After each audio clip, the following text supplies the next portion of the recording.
Good morning.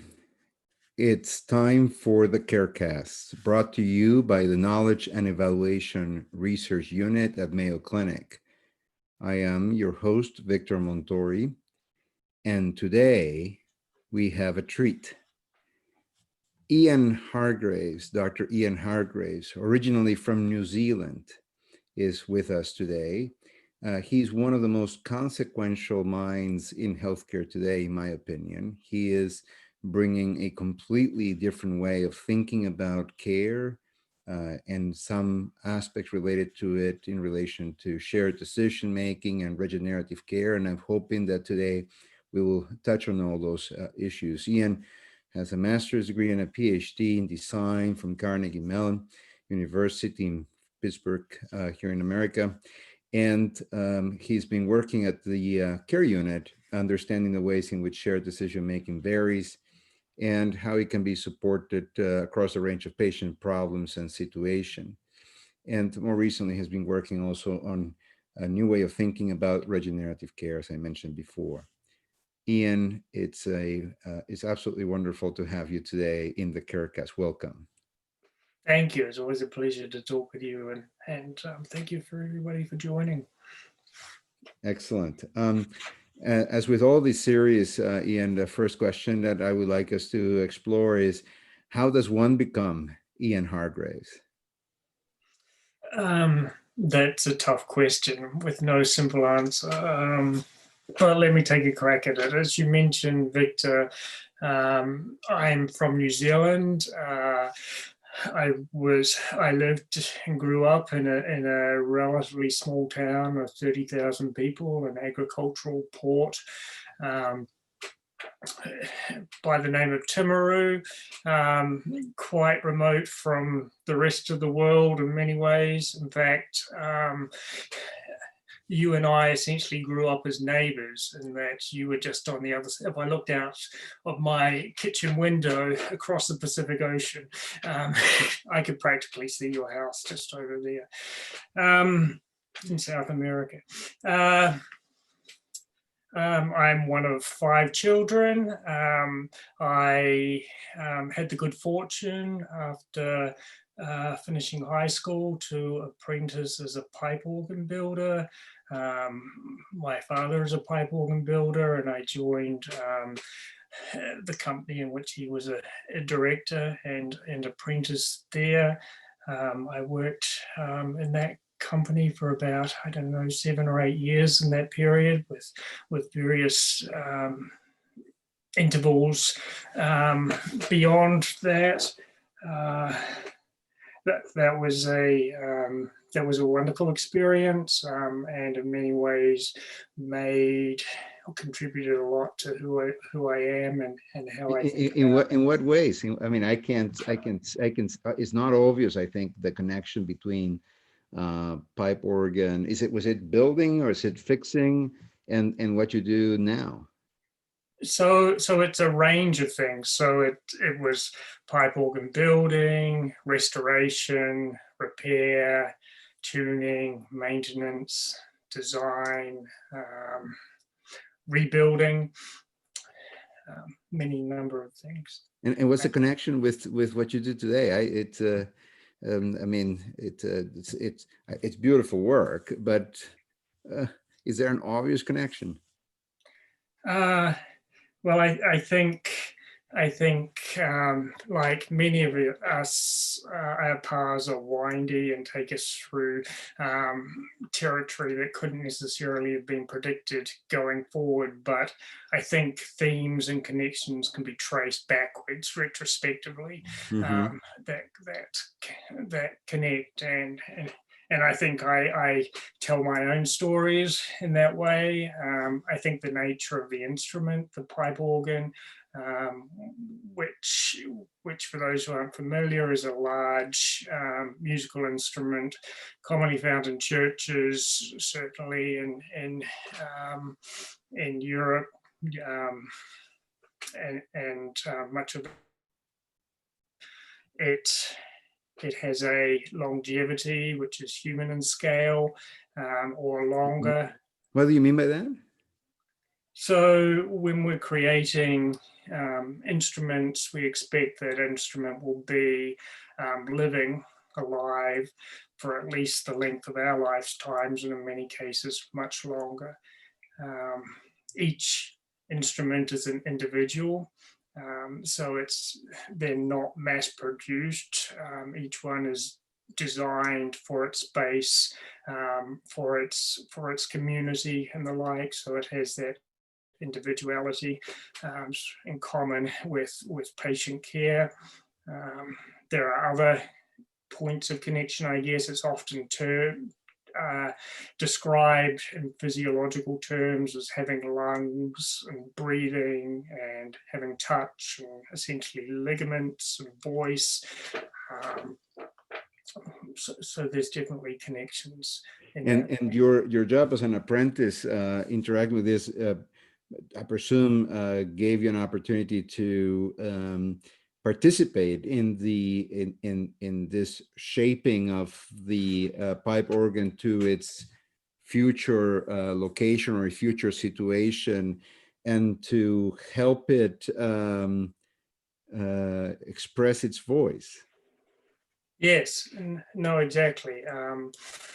Exactly that. The work of making it an individual, bringing its potential forward, helping it contribute to the congregation or the people that we're serving.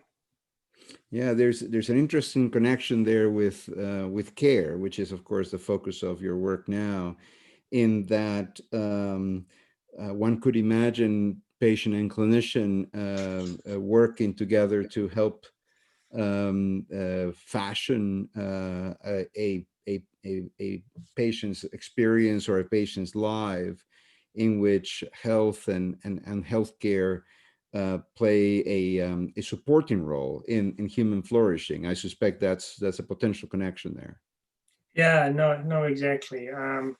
I think some of the work, particularly in the regenerative space and even in the shared decisions making space, is really focused on how we build and create in people's lives. So how do we make something that we can call care or a contribution of medicine that lives in the lives of people, uh, helps reshape, rebuild, maintain, uh, restore, all these words which were part of the practice of organ building, also very much themes in medicine and in care. So you end up with a master's and a doctorate in design. Were you able to bring those themes of designing into care? Because the first time you and I met, you were going through that program of study, and we were at Mayo developing the first design, in-house design capability to focus on the experience of healthcare and healthcare service. And you came to visit, and you were doing that work at the time. Um, so that the doctorate work, was it to bring those two strands together, care and design? Yeah, so that was the focus of my dissertation, is what is the relationship between these two apparently very different disciplines, and in reality very different disciplines, but which had the similar sort of thematic connections that I mentioned previously in relationship to pipe organ building. Um, Looking at the idea of human-centered design, which was really the approach to design that I was educated within. The idea that the purpose of designing is to support the lives of the people that we're creating for. It's less to express the vision or the will of the designer, although that's an important part too, but really asking questions around what it is to be human, what it is to make and create within a human world in ways that serve people and honor their dignity. That's a very different, these different sounding explanation of what most people will think about design. I mean, the way design has been popularized it is through the design of beautiful objects and useful objects with which we interact on a day-to-day basis. And one could argue not all of those objects are designed with the purpose of making our lives more dignified or better, but sometimes as an expression of a brand, or as an expression of, as you said, the artistic creativity and vision of the designer. So is this a different way of thinking of design than what has been popularized in the last, I don't know, 20, 30 years? Yeah, I guess so.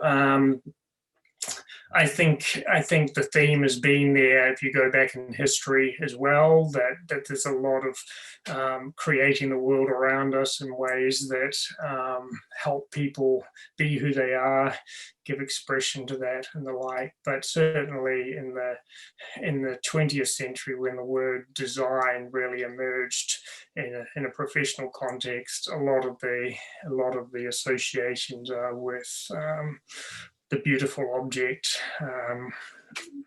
and the like. Mm. I think we've talked in the past about that oftentimes when we interact with design and with designers, the nature of the problem itself gets often taken to modified to meet the abilities and the skill set and the discipline of design itself, so that when designers may start with a problem and come back with a solution that it's a great design, but it may not actually solve the initial problem that was formulated. And you've had a bit of a critical sense of that way of designing, right? Yeah, and I think it's an issue in all disciplines that what we end up doing is very much matched to our skill set, whether our skill set is the right tool for the job or not. And certainly it's no less true in design that design consultancies often have a way of doing things, or the kind of thing that they make, and there's a certain amount of repetition in that work. And there's good reasons for that. It sort of connects to the theme of efficiency that you've talked about before, and there are benefits to efficiency, but it can run away and leave go off the rails, I guess. Yeah, so so it's interesting because it forces the eye, it turns the gaze from what is designed, the object or the service or the experience, to what happens to people, and in relation to that design, how is that design affecting people? And so that leads me to ask you, what's been the primary value driving your exploration, your career, from the agricultural port to the Mayo Clinic? Yeah, so this question's been on my mind because I knew you were going to ask it. And I don't know that I exactly have a simple answer. I think the answer that I have sounds simplistic, which would be the idea that at some fundamental level, people matter. And we live in a world in which people matter, and who we are, what we create, how we relate to other people are expressions of that. And all the other values that we might name flow out of that simple idea. If people didn't matter, there would be no justice, no generosity, no patient-centeredness, no integrity. All of those concepts or values simply don't work unless at some fundamental level people matter. And so linking it back to the work I think that we do in the care unit and design, again, I had the good fortune to spend some time with people who have a connection to philosophy, and so I turn a small amount of my attention in that way. There's a guy named Richard McKeon, who was a mid-20th century philosopher at the University of Chicago, heavily important in the ideas of pluralism, And he had an observation or a claim, I guess, that he said that truth, something like truth may be one, but it's not given, or it doesn't have one expression.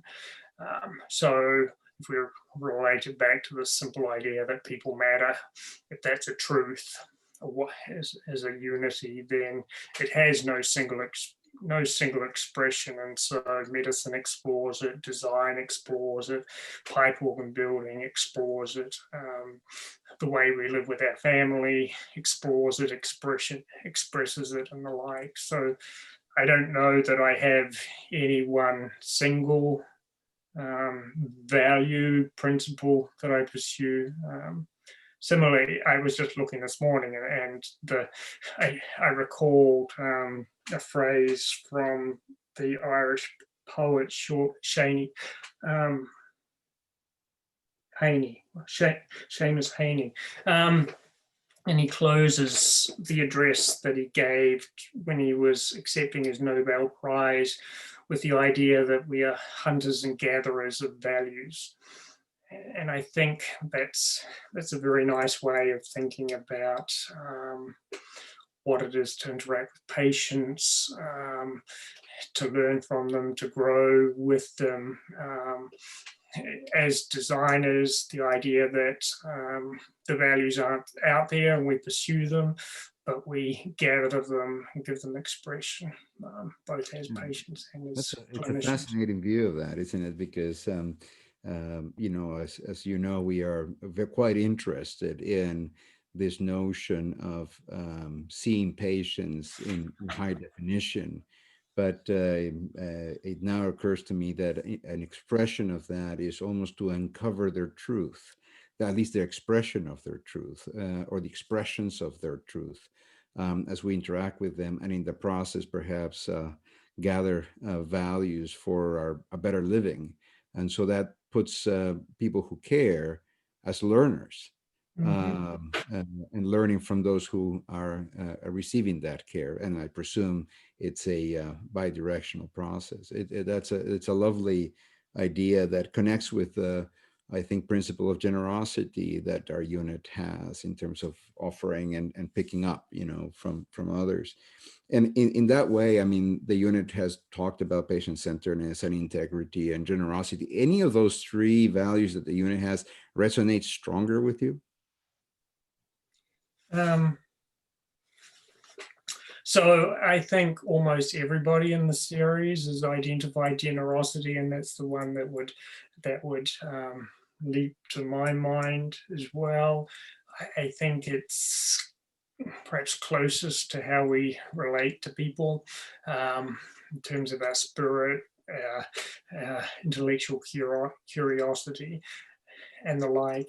I think a lot of possibility opens up from generous views of who people are, what the world can be, and where we direct our effort. Yeah. Care. Well, you've been particularly generous. I've been reflecting on my own language and how I speak today about care, which of course is my fundamental activity as a physician. That I find myself drawing more of the language that I use to describe that daily activity from my interactions with you than I believe I am drawing from the traditions of medicine itself. I'm talking about mostly the biomedical model. And I think that's been an expression of your generosity. You and I joke occasionally that, well, maybe I'm joking, maybe you're not joking, but I often laugh or smile when I point out that I give a lot of talks, and most of the time what I'm saying to audiences is what you've said to me, and I've always been very proud of representing your thought to the audiences that invite me, and I presume I've been quite liberal with owning your language and the ideas that you've offered me. So, you know, that is I'm very, very, very grateful for your generosity in both helping me see different ways of thinking about care, but also giving me language to express those new ways of thinking and doing that are now essential to my understanding of the world of care.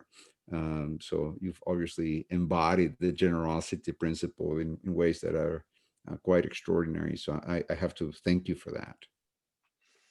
Well, thank you.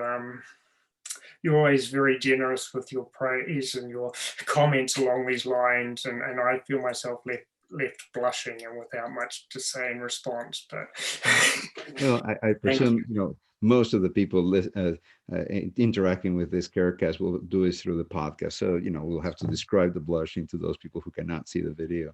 But no, it's a lovely thing. So the one of the things that you've told me is about the way in which people live their lives, and how that living of your life, how the life itself and the living of that life can be affected by disease, can be limited in some way, and you find it important to not only make something to make that better, but to put it in the service of people living their life, and so forth.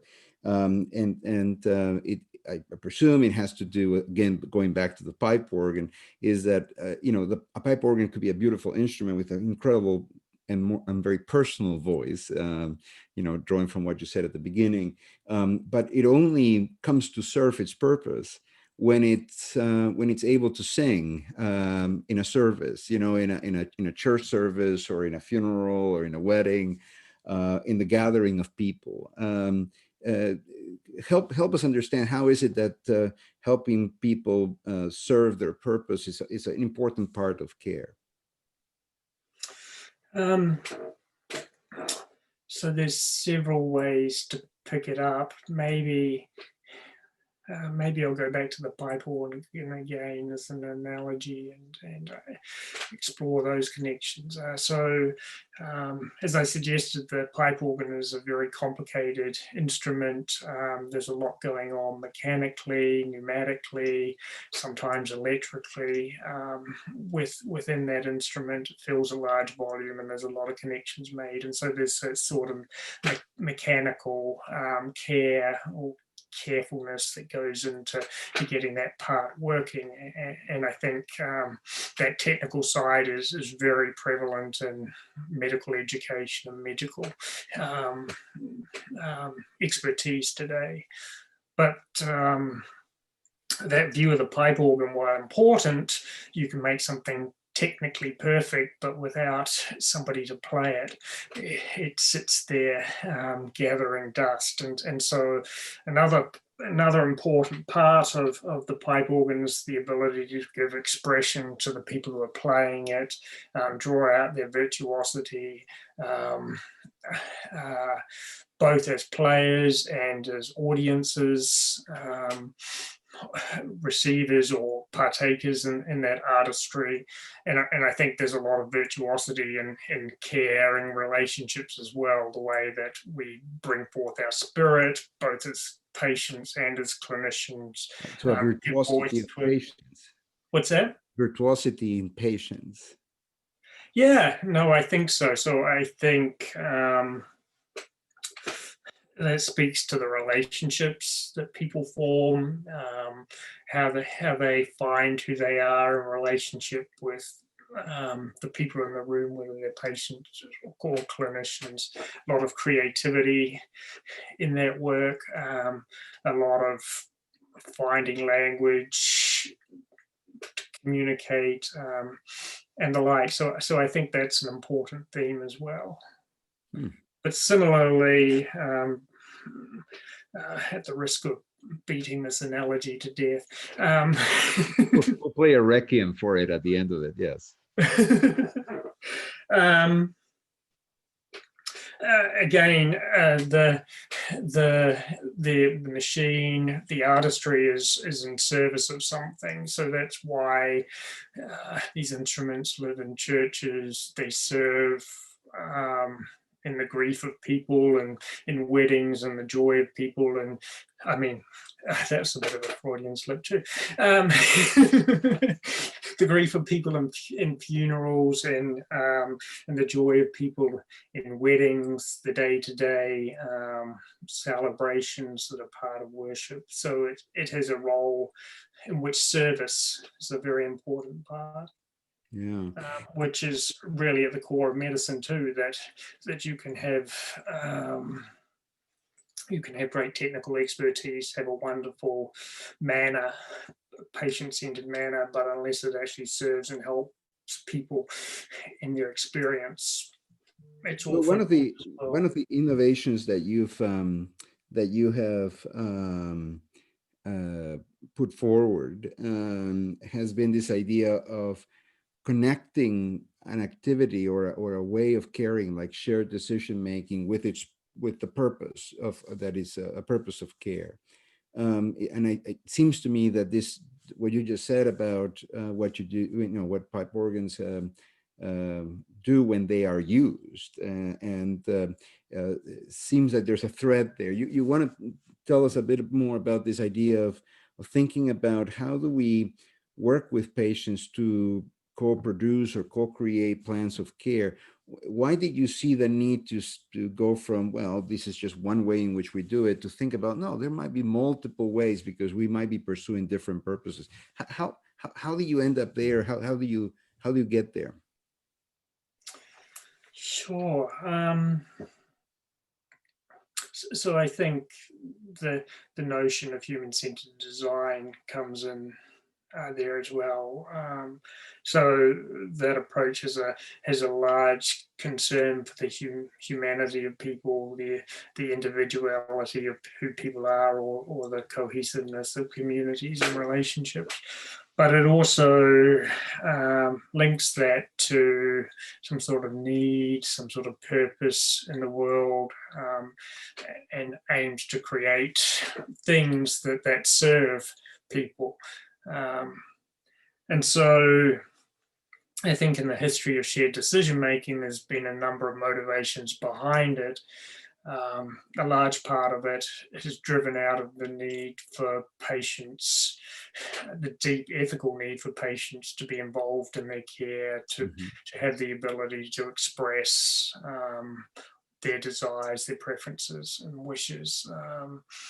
The value of autonomy is highly important there.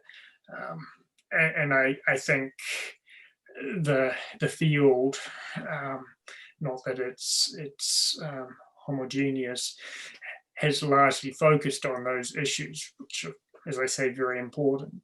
But at the end of the day, we make decisions in healthcare in order to help people, not to involve people. And that we make decisions in response to suffering or problems in the experience of people. And there's a range of different problems that folks have or look to help from healthcare with regard to. And the work in purposeful shared decision making, which is really this line of thinking, says, okay, the reason we make decisions depends on problems, but also the way that we go about making decisions would also depend on problems. So one of the examples we've used is that if somebody is sitting down with their primary care doctor, and they've come to the point of view or the place where they recognize that maybe starting an antidepressant would be a good way to proceed. And so there's clearly a problem there. The point of discussion is, okay, if we're going to use an antidepressant, well, which one? So then we might turn to, well, what is the characteristics of the drugs, their efficacy, their side effects, how it intersects with your preferences, and sort of use a weighing approach to come to a decision.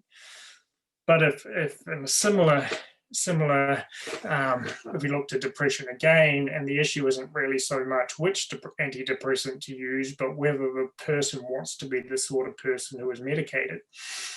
or takes medications or sees medications as a sign of weakness, weighing the pros and cons of the different drugs isn't really going to address that problem. The person has some sort of internal conflict, and some sort of way of resolving that conflict is needed to address that. And so we might use a strategy of negotiation or argument, conflict resolution to come to a decision there. And the method of weighing pros and cons and preferences may have a much more limited role. Yeah. So there's the connection between the problem you're trying to address and how you address it, and trying to get a fit between the intervention and the problem seems commonsensical, but somehow missed. Again, up to a great extent, up to your contribution on Purposeful SDM. So it's an important contribution. As we think about the collaborations that have shaped you, because we talked about some experiences that have shaped you, but I'm interested in knowing what's been your best collaboration. What collaborations have shaped who you are and what you do and how you do things today? I don't know if there's a best one, because Oh, no, we are just number one. We're just no. But which ones are inspiring, or which ones are, or maybe what has been their meaning to the work that you've done. So the ones that I get most energized about is the ones where there's clearly a problem in people's lives, and the people who are part of the team are committed and driven by that problem.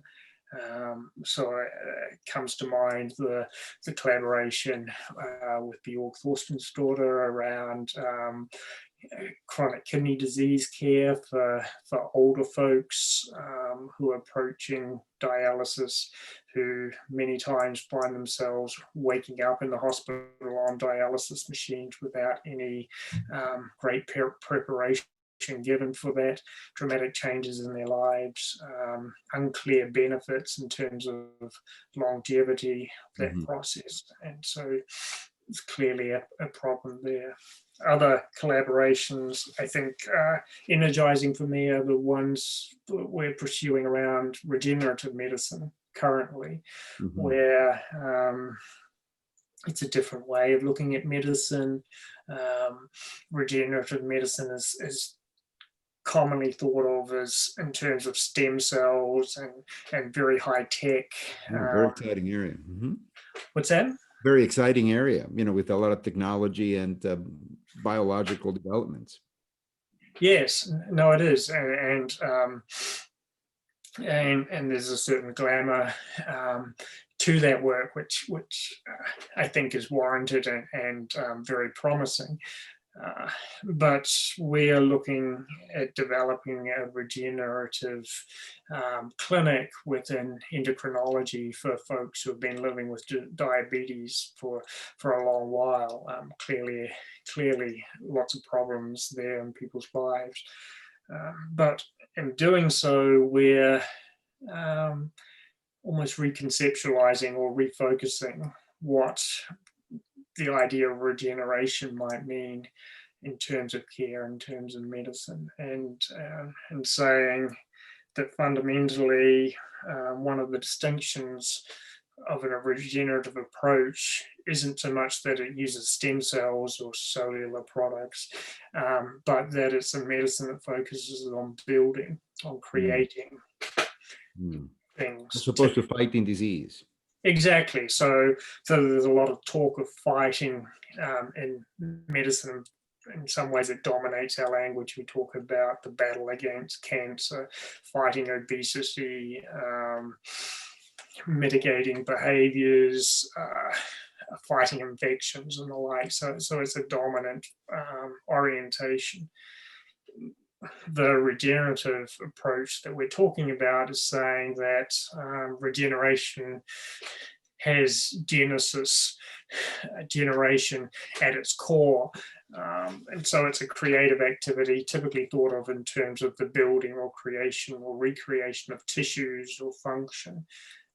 but we're looking at extending that idea of a medicine of building by asking the question, well, what's involved in creating in the lives of people, along with patients? How do we build in that context, shifting the object of care away from disease or to the lives of people, that fundamentally medicine is contributing to the building of who people are and how they live their lives, So in a very modest contribution. yeah, so rehabilitation, for instance, for a missing limb or for a missing function comes to mind as an example of this. Yeah, no, very much so. It's involved in creating new capacities, or restoring capacities. Often involves rebuilding the environment in which people live. Sometimes involves recreating relationships or points of view, or senses of self, and the like. Yeah, people have been doing this during COVID in a big way, right? I mean, they found themselves away from coworkers, working from home, oftentimes refocused on the education of their children, as children have to learn virtually and they're at home. And they had to reinvent, to some extent, a life under the conditions imposed by this massive effort of solidarity in making sure that we can all keep each other safe and so forth. And so what I think what you're saying is that in addition, that would be an example of how under a change in our context, we've had to imagine how do we flourish within those constraints. And in disease introduces a different set of constraints, but the challenge is similar. How do we build health from the constraints imposed by disease? Do I get that right?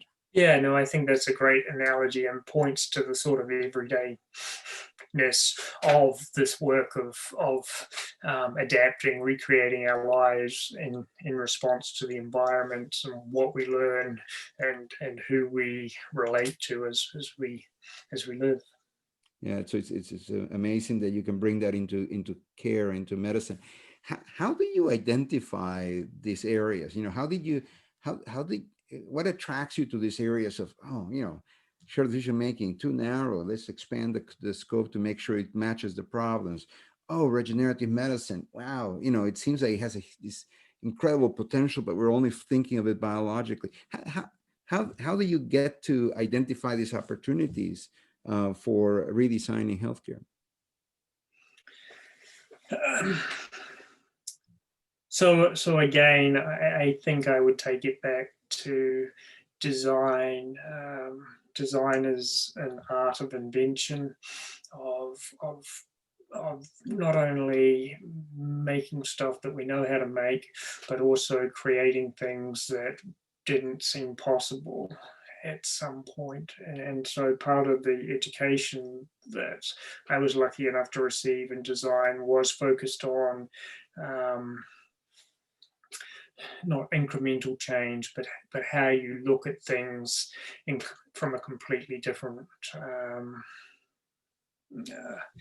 point of view is not really strong enough, but something along those lines that opens up new possibilities.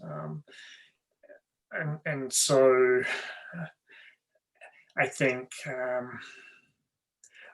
that way of working that says, what would the world be if we looked at it this way, and what problems would we see, and perhaps more importantly, what would it be possible to do if we approached medicine not from a point of view of fighting, but a point of view of helping people build in who they are and how they live.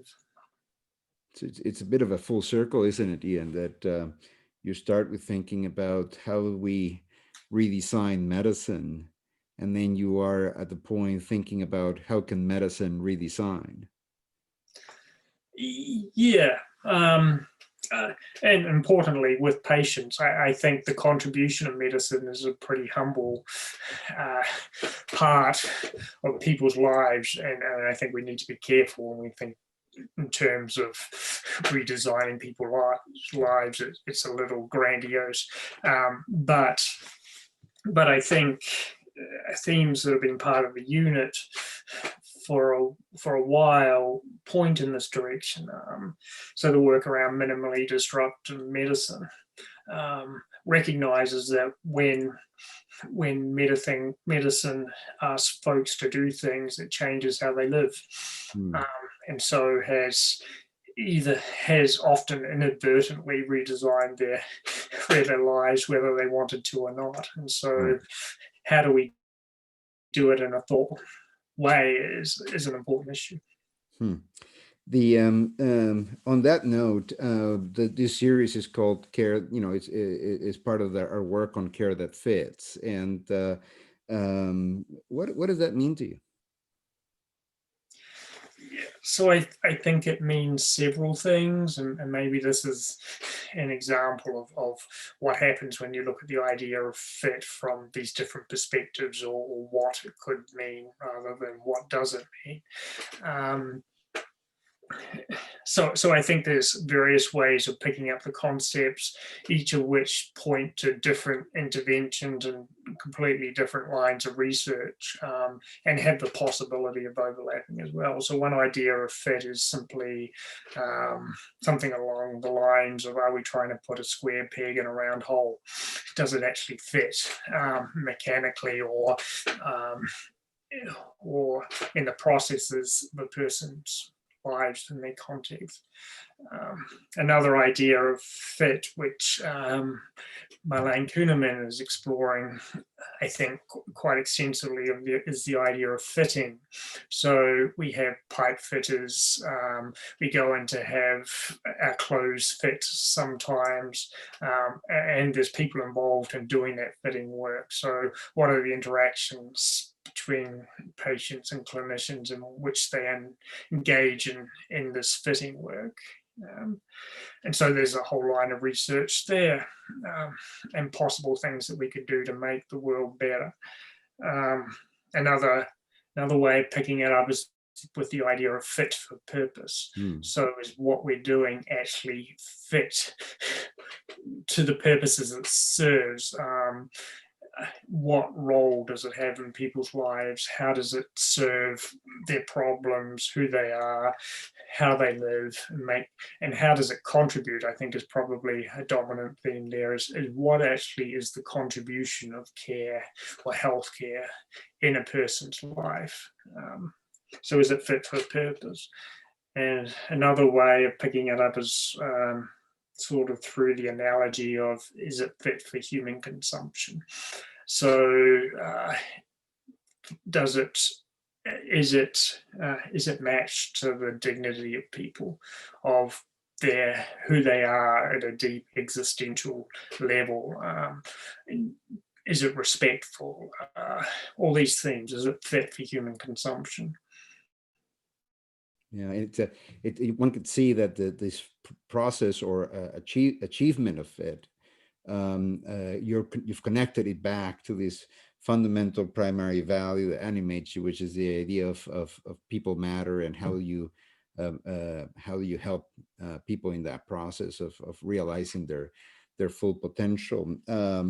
This comes in contrast with the ways many of the objects that are designed in our lives seem to be designed to take advantage of the limitations that people have. For instance, the challenges that we all face with our attention, and how our smart devices capitalize, and I think that's exactly the word, but capitalize on the challenges that we have with our attention, to take advantage of that, to sell us a product or to modify our behavior, right? And that doesn't seem to follow the same logic that you are following, which speaks about human flourishing as the purpose of both care and, I presume, of careful design. And at this point, I feel like most people that are listening to us might feel quite envious that I get a chance to work with you, Ian, where a potential single dimensional aspect of a problem, when you approach it and you touch it, you have so many different ways of looking at it that open up the opportunities for both creativity and full potential. And one of the questions that we're getting from our audience today has to do with that. is this something that, healthcare professionals gain access to by interacting with people like you, or should this be baked into the way we train health professionals? Should health professionals be trained in the kind of careful design that you espouse? Should that be part of medical training? So I think it's part of medicine.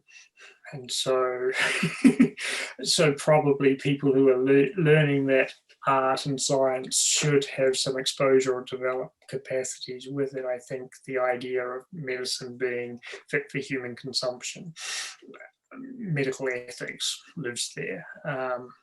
Square pegs, round holes. Are we chopping off limbs when we should be giving antibiotics? Pretty basic stuff. The idea of patient-centered care intersects very nicely with the idea of fitting, and the idea of actually addressing problems. Is it fit for purpose?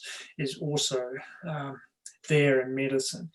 Now, the question of whether it belongs in medical training is really a question of what's the balance between those things. They're all there, they're all important. But if we focus on one to the detriment of the other, I think that's an issue. But it will sensitize people, for instance, to some aspects of modern healthcare, like the notion of guidelines that are not promoted as the basis for sort of minimal performance, but often are put forward as ideal performance, and in which essentially we do approach people, whatever shape they are, with the same round peg, or the same, regardless of the shape of the hole we're trying to fit. Yeah. So people will be sensitized to the problems of that sort of approach by having access to some of the ways that you use to approach those same problems of care. Yeah, no, exactly. Yeah, and we have another question that has to do with, as you think about your approach to addressing problems in care, how do you involve in the description of the problem, or in the translation of a potential set of solutions? How do you involve the needs of clinicians, the needs of caregivers? Both informal and professional caregivers face challenges in their work that challenges their sustainability. Burnout it's a common problem, for instance. How does that get into your thinking and in the way you shape solutions?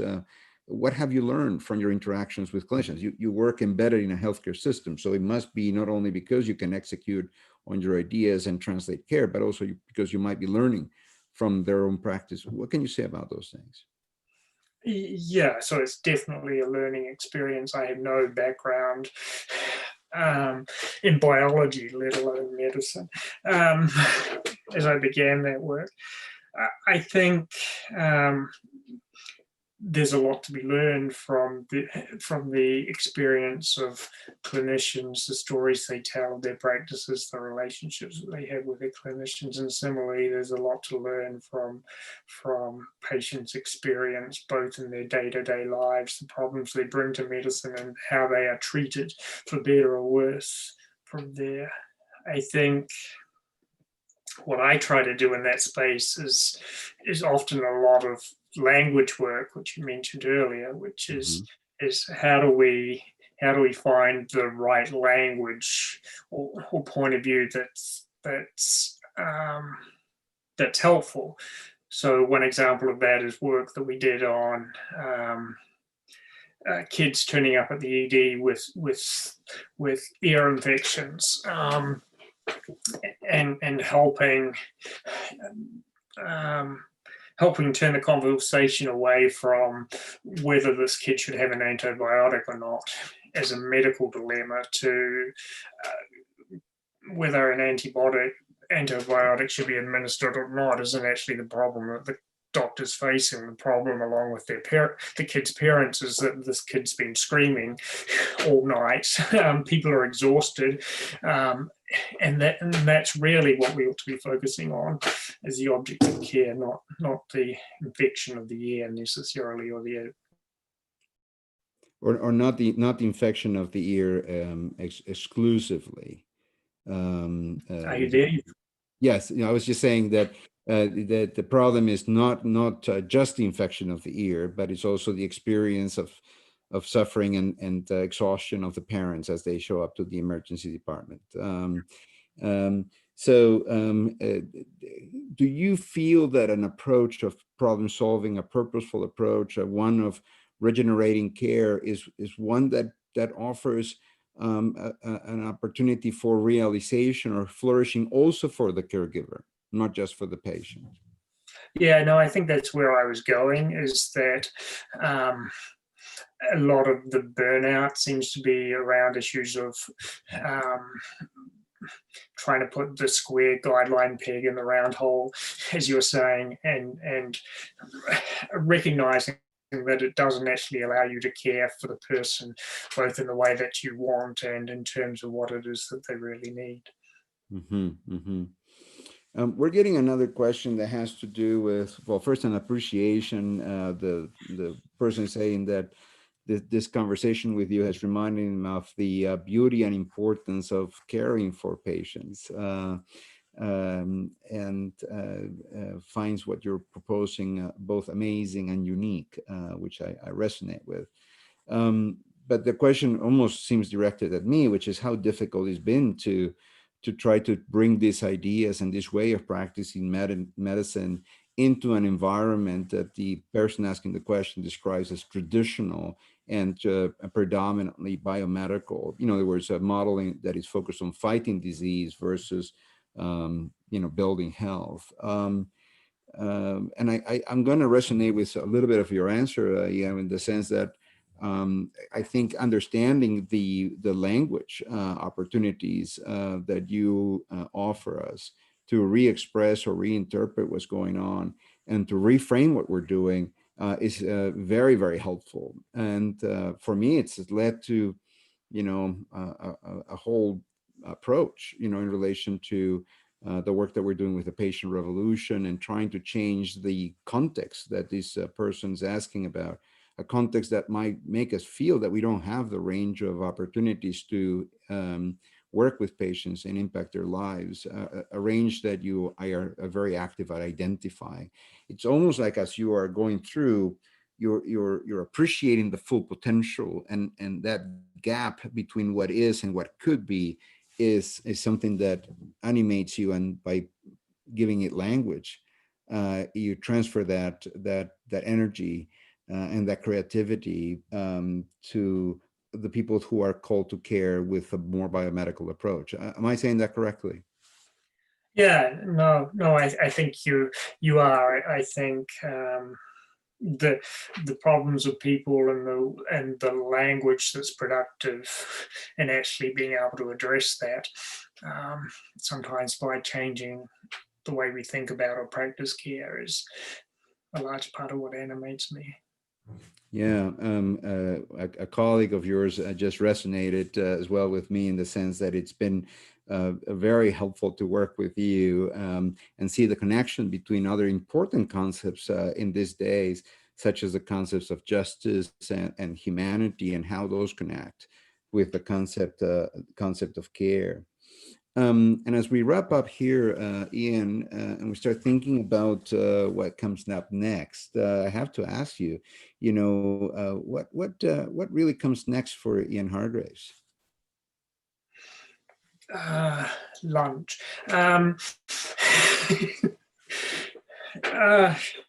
So in terms of the work that we're doing, I think the big question that I'm interested in exploring is how do we turn the focus from the outcomes that medicine achieves to the recomposition of people's lives that care brings forth. So how do we even appreciate how people live their lives and who they are and how it's composed, how it's coherent, how it's well formed or less well formed, and how will we even know that any contribution of medicine or any reshaping that medicine's involved in has actually contributed to the coherence, the aesthetic even, of a person's life. One word that seems absent um, uh, from your language is the notion of power. And people are asking me, how do you consider power and power imbalances in healthcare?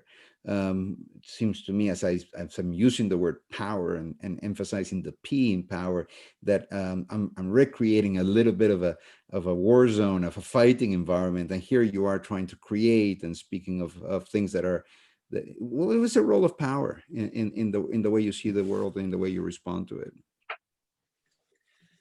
I think the way that I pick it up is that there's a lot of interest in power and balance, um, and the like, and rightfully so. And there's a lot of energy, focus, or conversation focused in that direction, which is great. At the same time, um, the conception or the point of view of power allows us to do some important things and seek important changes in the world, but it has the potential to obscure other important things as well. So I think the work on purposeful shared decision making, for example, brackets for a time the discourse of power and says what needs to be done in a person's life and how do we do it together. And sure, solving power imbalances will help that happen, but reconciling those power imbalances by itself doesn't make good care happen. And so if you move, new possibilities open up. But at the same time, I would say that I hope that if the dominant point of view was that we just need to solve patients' problems, that when we take that to extreme, the issue of power disappears and power imbalances. And so I would hope I would turn my attention and say, hey, there's a problem here, and let's look at it from that point of view as well. We're getting a question about a sort of chain of production of evidence where new insights, new evidence is produced, synthesized, they're transferred oftentimes in guidelines, and then in an industrialized approach, those guidelines are then turned into the way we treat patients. Where do you think in that chain that you're familiar with? Where do you see the biggest potential for human-centered design? Where should it play where can it play its biggest role in realizing person-centered care? So I think it involves recognizing what the purpose of evidence is. So in my mind, the purpose of evidence isn't to express biomedical truth that this is the likelihood of this happens when we do that. Neither is it to tell people what they should be doing. Its purpose is actually to be a resource whose potential can be drawn upon as part of the response to a particular person's situation. So I think the big question of evidence isn't is it precise or accurate or should be followed, but does it actually speak to the case? Which is more of a legal conception of what evidence is. We use evidence in a justice concept because it speaks to the case, not because it expresses a fundamental truth or directs what people should be doing. And to speak to the case, it has to hold up to scrutiny. It has to be it has to be Absolutely. it has to be believable, and it has to be truthful. And but all of those things are subservient to its purpose, and its purpose is to advance the case, to advance the situation of the person whose care is our primary goal. It Yeah, has to matter. It has to matter in the lives of people because you're focused on the way people matter. yeah, it has to contribute. It has to contribute. Ian, it's been an absolute pleasure to talk to you. You expand the way we think about things. You give us new language. You focus our mind on making a difference in the lives of people by, when we care, making sure that we are doing it for the right reason, that we focus on the way people matter, that we try to matter in people's lives in ways that are productive and contribute to the realization. And I'm absolutely fascinated by that, what you're going to do next as you move this notion of design, which up to this point has been very much focused on redesigning the way we care for people, to now thinking about taking that further and building health with patients, caring by redesigning health and healthcare. It's been an absolute pleasure talking with you and learning from you and sharing you with our audience. Thank you again, Ian. Thank you. Thank you. It's been great. Excellent. Join us on the next KER Cast, and from the Knowledge and Evaluation Research Unit. Thank you very much for your attention, and please take care.